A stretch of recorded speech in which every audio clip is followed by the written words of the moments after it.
The Importance of Being Earnest by Oscar Wilde. The text. First act. Scene. Morning room in Algernon's flat in Half Moon Street. The room is luxuriously and artistically furnished. The sound of a piano is heard in the adjoining room.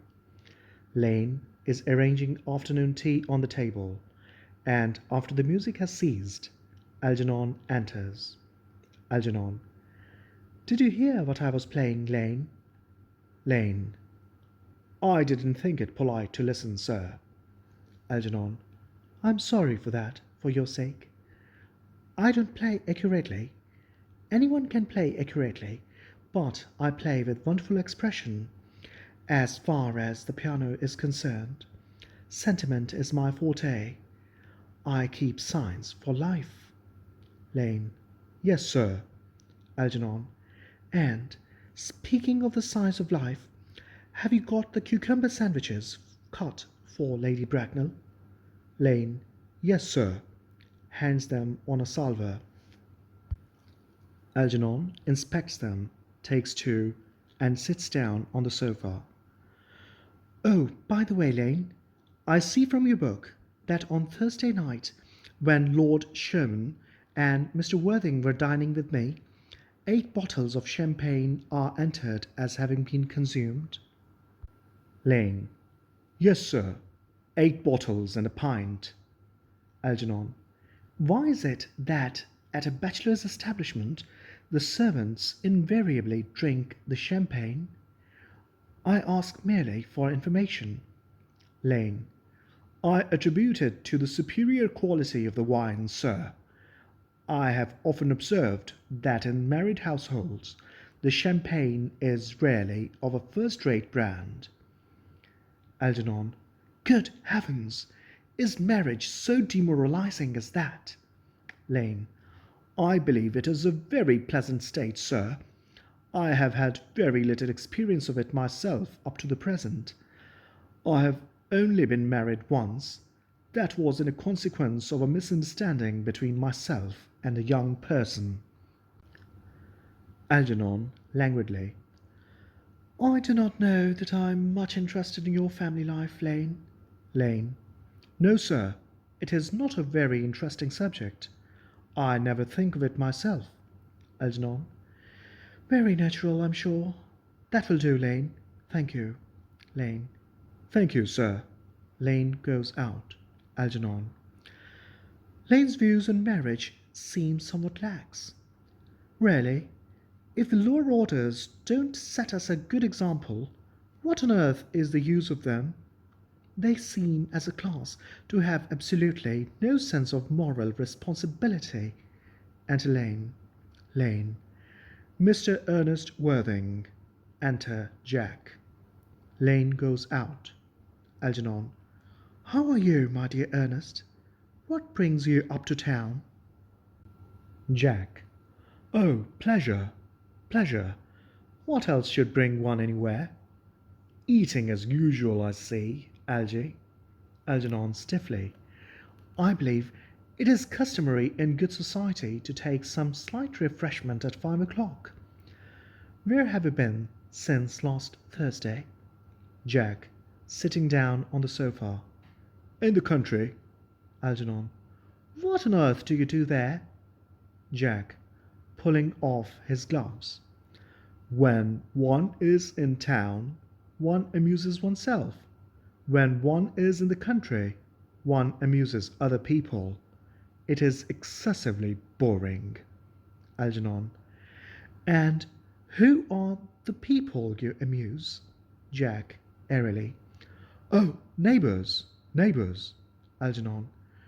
Got nice neighbours in your part of Shropshire? Jack. Perfectly horrid. Never speak to one of them. Algernon. How immensely you must amuse them. Goes over and takes a sandwich. By the way, Shropshire is your country, is it not? Jack. Eh? Shropshire? Yes, of course. Hallo. Why all these cups? Why, cucumber sandwiches. Why such reckless extravagance in one so young? Who is coming to tea? Algernon. Oh, merely Aunt Augusta and Gwendolen. Jack. How perfectly delightful. Algernon. Yes, that is all very well, but I'm afraid Aunt Augusta won't quite approve of your being here. Jack. May I ask why? Algernon. My dear fellow, the way you flirt with Gwendolen is perfectly disgraceful. It is almost as bad as the way Gwendolen flirts with you. Jack. I am in love with Gwendolen. I have come up to town expressly to propose to her. Algernon. I thought you had come up for pleasure. I call that business. Jack. How utterly unromantic you are. Algernon. I really don't see anything romantic in proposing. It is very romantic to be in love, but there is nothing romantic about a definite proposal. Why? One may be accepted. One usually is, I believe. Then the excitement is all over. The very essence of romance is uncertainty. If ever I get married, I'll certainly try to forget the fact. Jack. I have no doubt about that, dear Algy. The divorce court was especially invented for people whose memories are so curiously constituted. Algernon.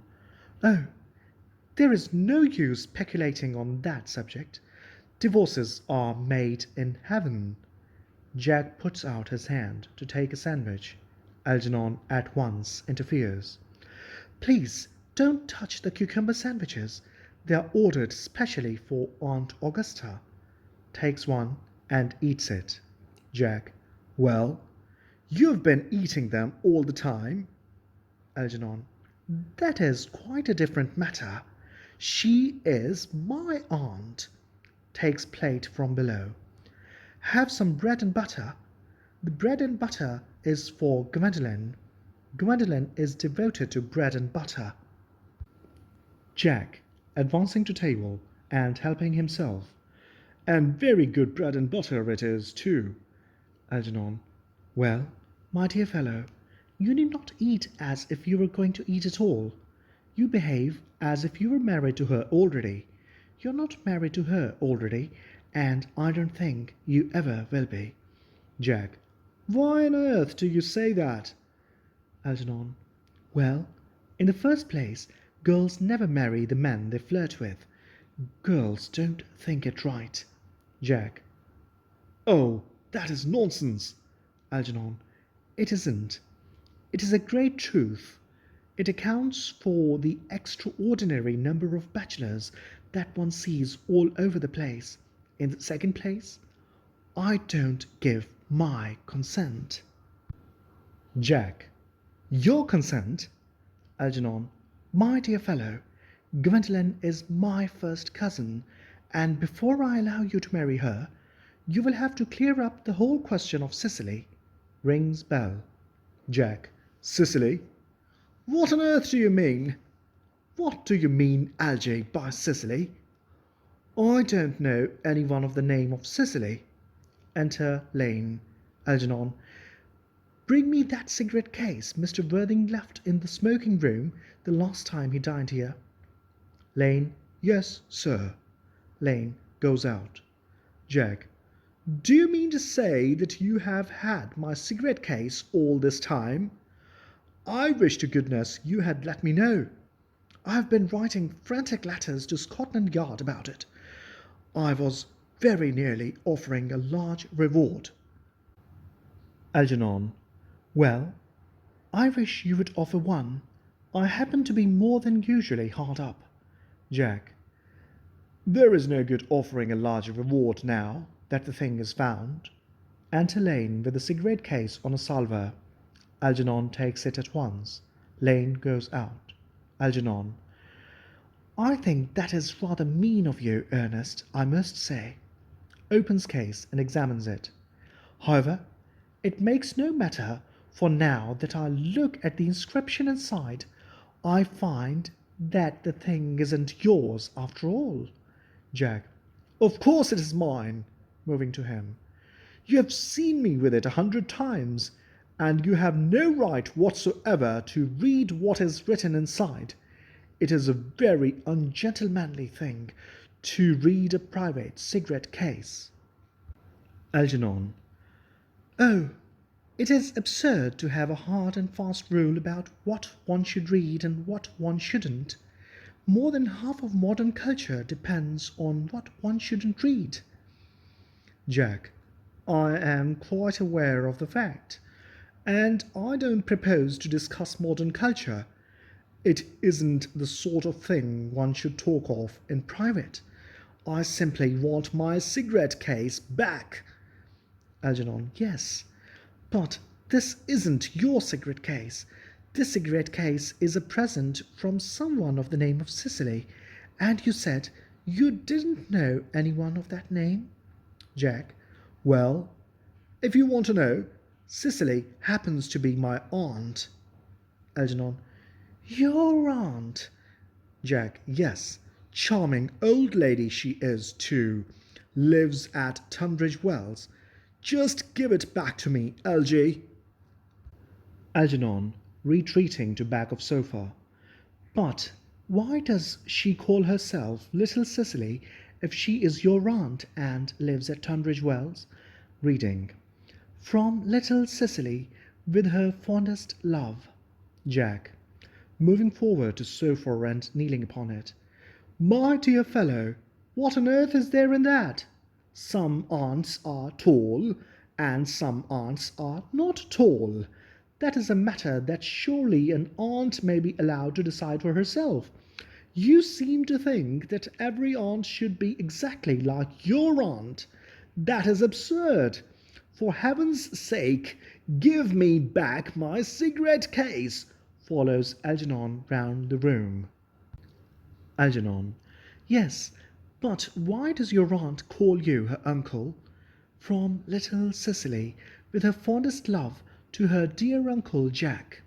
There is no objection, I admit, to an aunt being a small aunt, but why an aunt, no matter what her size may be, should call her own nephew her uncle, I can't quite make out. Besides, your name isn't Jack at all. It is Ernest. Jack. It isn't Ernest. It is Jack. Algernon. You have always told me that it was Ernest. I have introduced you to everyone as Ernest. You answer to the name of Ernest.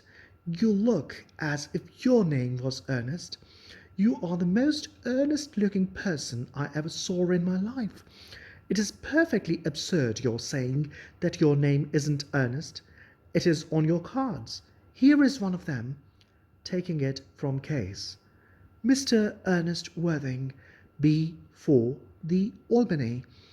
I'll keep this as a proof that your name is Ernest, if ever you attempt to deny it to me, or to Gwendolen, or to anyone else.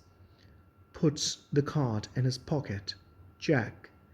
Well, my name is Ernest in town, and Jack in the country, and the cigarette case was given to me in the country.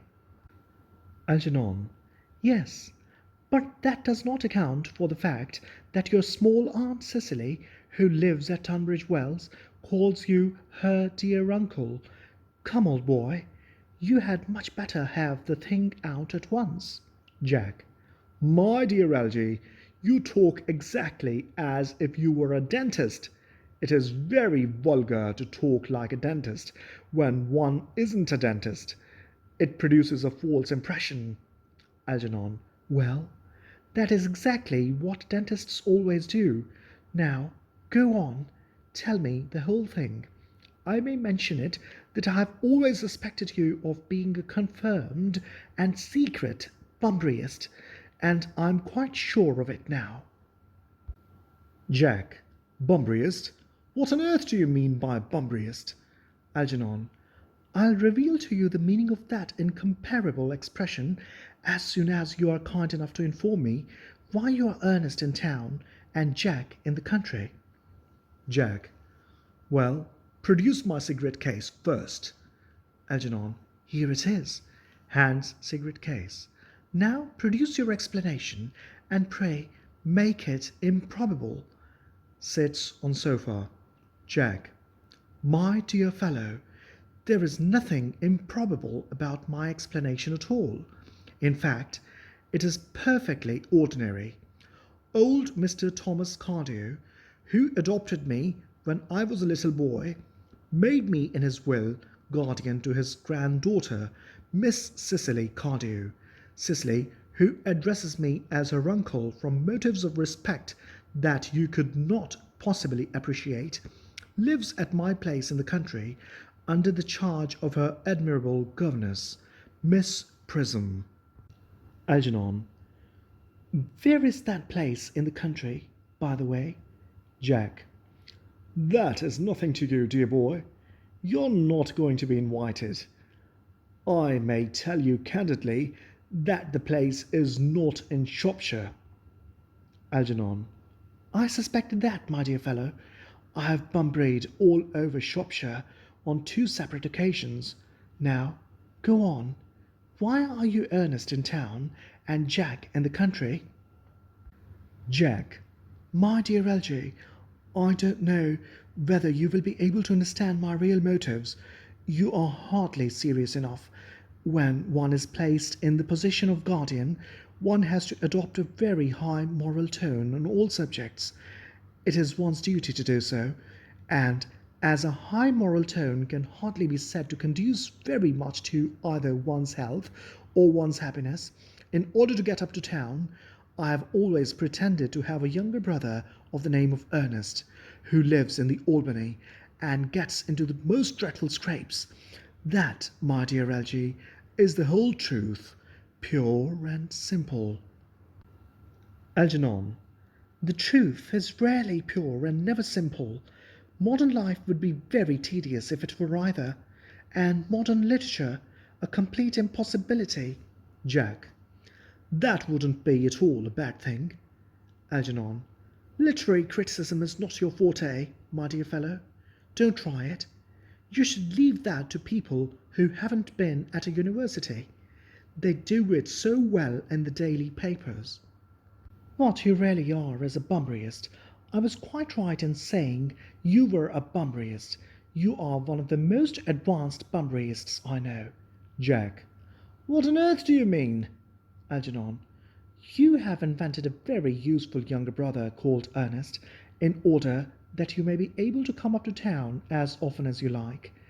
I have invented an invaluable permanent invalid called Bunbury, in order that I may be able to go down into the country whenever I choose.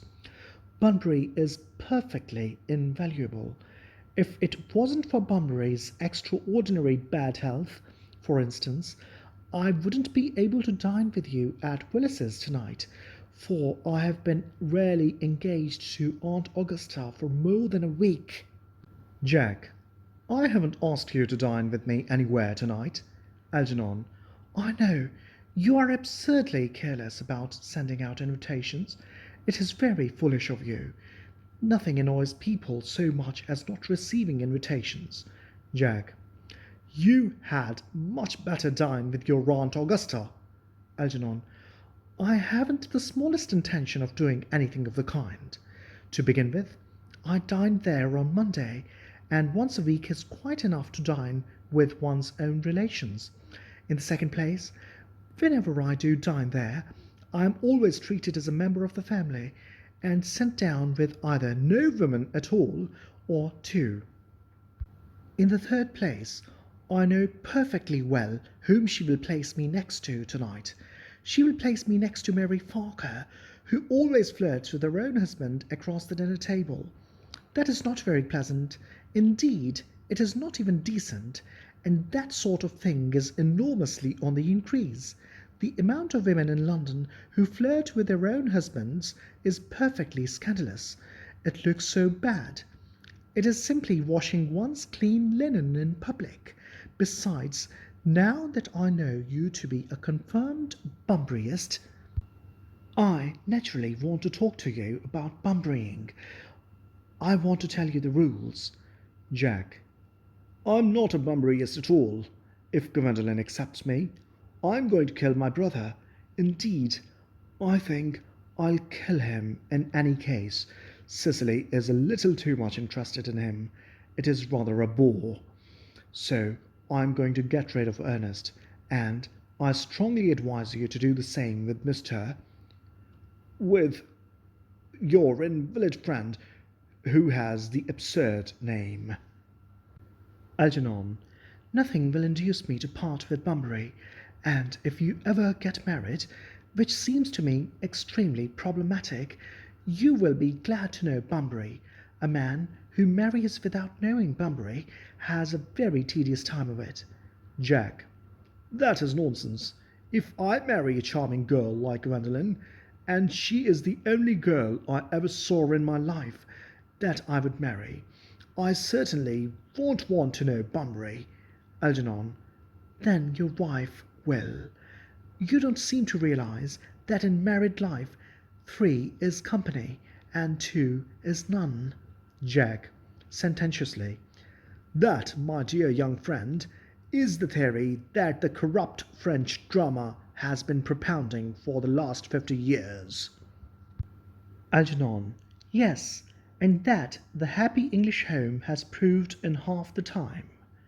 Jack, for heaven's sake, don't try to be cynical. It is perfectly easy to be cynical. Algernon, my dear fellow, it isn't easy to be anything nowadays. There is such a lot of beastly competition about. The sound of an electric bell is heard. Ah, that must be Aunt Augusta. Only relatives or creditors ever ring in that Wagnerian manner. Now, if I get her out of the way for 10 minutes, so that you can have an opportunity for proposing to Gwendolen, may I dine with you tonight at Willis's? Jack, I suppose so, if you want to. Algernon, yes, but you must be serious about it. I hate people who are not serious about meals. It is so shallow of them.